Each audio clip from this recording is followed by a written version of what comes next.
Oke, bismillahirrahmanirrahim. Assalamualaikum warahmatullahi wabarakatuh. Halo semuanya, perkenalkan saya Rahma Hayati Alisa Putri dari NIM 23060230035 dan dari Tadris IPA 5B. Di sini saya ingin mengajak teman-teman semuanya untuk belajar bareng tentang dilatasi waktu. Nah, jadi seperti yang kita tahu, dalam sehari itu kan ada 24 jam. Satu hari itu 24 jam. Nah, kemudian 1 jam itu adalah 60 menit. Kemudian 1 menit itu adalah 60 detik.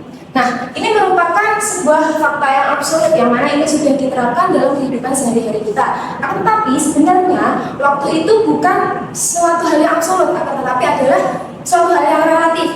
Nah, kemudian kenapa bisa dikatakan waktu ini adalah relatif?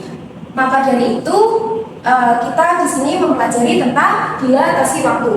Nah, jadi dilatasi waktu itu adalah ketika sebuah benda berjalan dengan kecepatan yang mendekati kecepatan cahaya dan objek benda ini lebih lambat daripada benda yang diam ada di bumi. Nah, hal ini dinamakan dengan dilatasi waktu.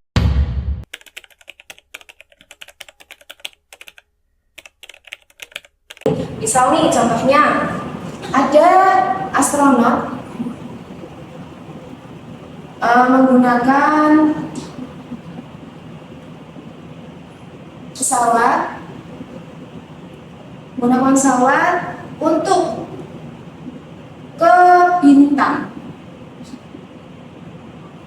Nah, kemudian waktu yang ada di pesawat itu lebih lama daripada maksudnya orang yang ada di dalam pesawat itu waktunya lebih lama daripada orang yang berada di bumi. Nah, ini adalah yang dinamakan dengan dilatasi waktu, yang mana waktu yang ada di pesawat itu lebih lama daripada waktu yang ada di bumi.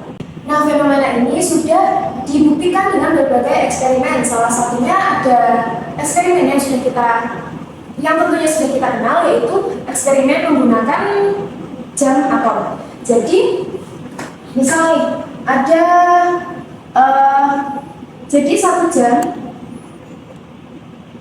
itu ditaruh di pesawat. Waktu. Nah, ini 1 jam ditaruh di pesawat, kemudian 1 jam lagi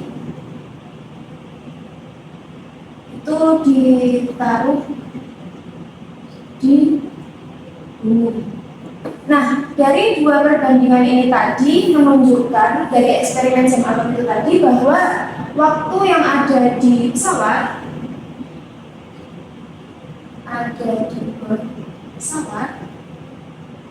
itu lebih lama dari yang di bumi. Nah, kemudian selain dikarenakan kecepatan cahaya ini tadi, dilatasi itu juga disebabkan karena adanya gravitasi. Jadi ini yang disebut dengan dilatasi waktu gravitasi, yang mana ketika misal kita ada di dekat lubang hitam, nah itu kan gravitasinya lebih besar. Nah, waktu yang ada di situ itu lebih lama daripada ketika kita atau ada sebuah tempat yang jauh dari lubang hitam tersebut. Nah, dilatasi ini itu ada seperti di contohnya di film Interstellar, yang mana di situ ada sebuah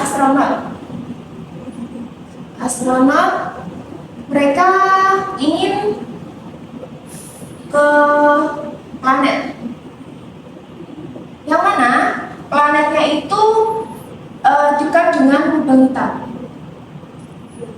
A. Nah, ini tarikannya, gravitasinya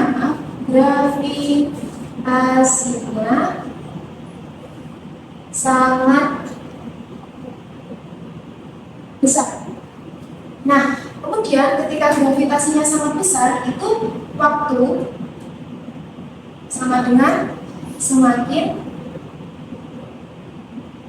lambat. Nah, dalam film tersebut itu dijelaskan bahwa waktu di planet itu sama dengan 1 jam, sedangkan waktu di bumi itu sudah 7 tahun. Jadi bisa dikatakan bahwa waktu itu memang nggak absolut, jadi waktu itu relatif tergantung dari kecepatan dan juga gravitasi yang berdampak pada waktu. Dan ini didasarkan dari teori Albert Einstein tentang relativitas. Oke, agar kita lebih memahami tentang dilatasi waktu, kita akan mencoba untuk mempelajari satu contoh soal. Nah, di sini ada 2 anak kembar A dan B berkelana ke antariksa menggunakan pesawat dengan kecepatan 0,8 G. Nah, setelah 12 tahun, A ini pulang ke bumi. Nah, terus menurut B, perjalanan A itu berlangsung selama berapa tahun?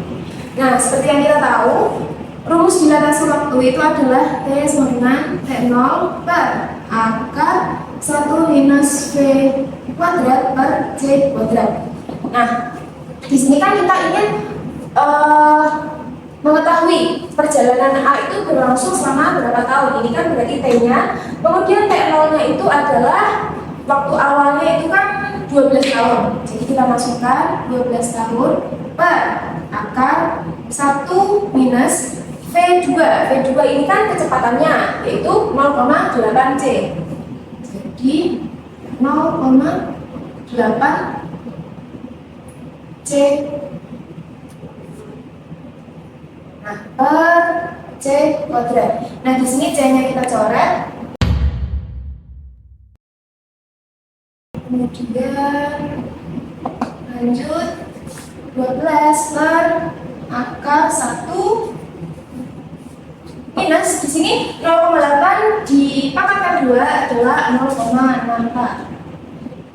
Nah, kemudian sama dengan 12 minus 1 dikurangi 0,64 adalah 0,36.